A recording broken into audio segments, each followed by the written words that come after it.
नमस्कार दोस्तों, अगर आप भी 8वें वेतन आयोग से बड़ी सैलरी बढ़ोतरी की उम्मीद लगाए बैठे हैं, तो आज की यह खबर आपको खुश भी करेगी और सोचने पर मजबूर भी कर देगी। क्योंकि एक तरफ जुलाई से मिलने वाले महंगाई भत्ते को लेकर बड़ी राहत की खबर सामने आई है, वहीं दूसरी तरफ फिटमेंट फैक्टर को लेकर ऐसा नया बयान आया है जिसने लाखों केंद्रीय कर्मचारियों के बीच नई बहस छेड़ दी है। आखिर क्या बदल गया? क्यों अब पहले जैसी बड़ी-बड़ी बातें नहीं हो रही हैं? और सरकार किन तैयारियों में जुटी हुई है? तो आज की इस वीडियो में हम पूरी जानकारी आपको विस्तार से देंगे। आप देख रहे हैं विद्याधाम चैनल, इसलिए वीडियो को आखिरी तक जरूर देखिएगा, क्योंकि अंत में जो जानकारी आपको मिलेगी वह हर केंद्रीय कर्मचारियों के लिए बेहद महत्वपूर्ण है। तो सबसे पहले बात करते हैं उस खबर की जिसका इंतजार लंबे समय से किया जा रहा था। श्रम एवं रोजगार मंत्रालय की ओर से नया सीपीआई इंडेक्स जारी कर दिया गया है और इस बार के आंकड़ों जो है वो केंद्रीय कर्मचारियों के चेहरे पर मुस्कान ला दी है। पिछले महीने जहां इंडेक्स 149.9 था, वहीं इस बार जो है 150 के आंकड़े को पार कर चुका है। यही वजह है कि जुलाई 2026 से मिलने वाले महंगाई भत्ते यानी कि डीए में बढ़ोतरी लगभग तय मानी जा रही है। अब तक का उपलब्ध आंकड़ों के अनुसार डीए में 3% की बढ़ोतरी लगभग सुनिश्चित दिखाई दे रही है। हालांकि अभी एक महीने का सीपीआई डेटा आना बाकी है। अगर अगले महीने भी इंडेक्स में अच्छी बढ़ोतरी होती है तो डीए 4% तक पहुंच सकता है, लेकिन फिलहाल 3% की बढ़ोतरी को मजबूत संभावना माना जा रहा है। इसका सीधा फायदा लाखों केंद्रीय कर्मचारियों और पेंशनर्स को मिलने वाला है। अब बात करते हैं उस मुद्दे की जिसने सबसे ज्यादा हलचल मचा दी है। पिछले कई महीनों से लगातार कहा जा रहा था कि 8वें वेतन आयोग में फिटमेंट फैक्टर 2.86 या फिर तीन से या फिर उससे भी ज्यादा हो सकता है। कई जगहों पर 4 तक की चर्चा भी होने लगी थी, लेकिन अब जो बयान सामने आया है उसने पूरी तस्वीर ही बदल दी है।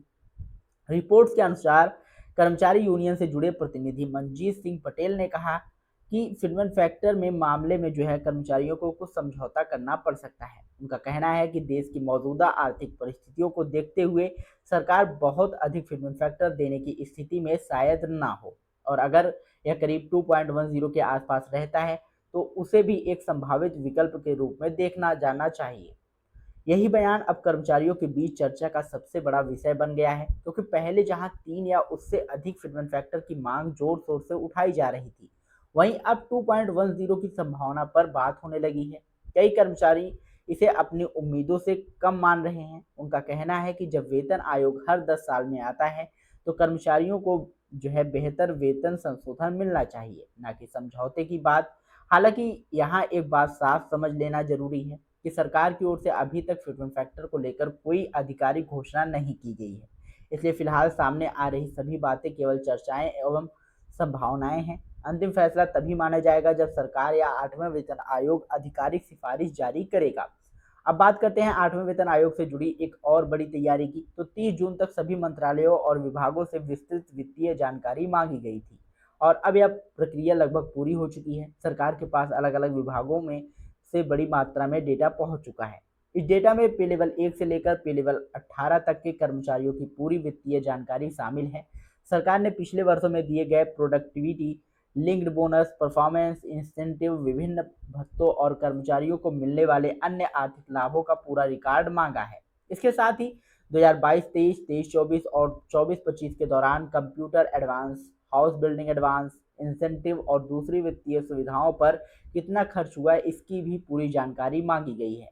सरकार इन आंकड़ों के आधार पर यह समझना चाहती है कि वर्तमान व्यवस्था में कितना खर्च हो रहा है और भविष्य में किन योजनाओं या भत्तों में बदलाव की जरूरत हो सकती है। यही नहीं, जनरल प्रोविडेंट फंड यानी कि जीपीएफ से जुड़ी जानकारी भी सरकार ने मंगाई है।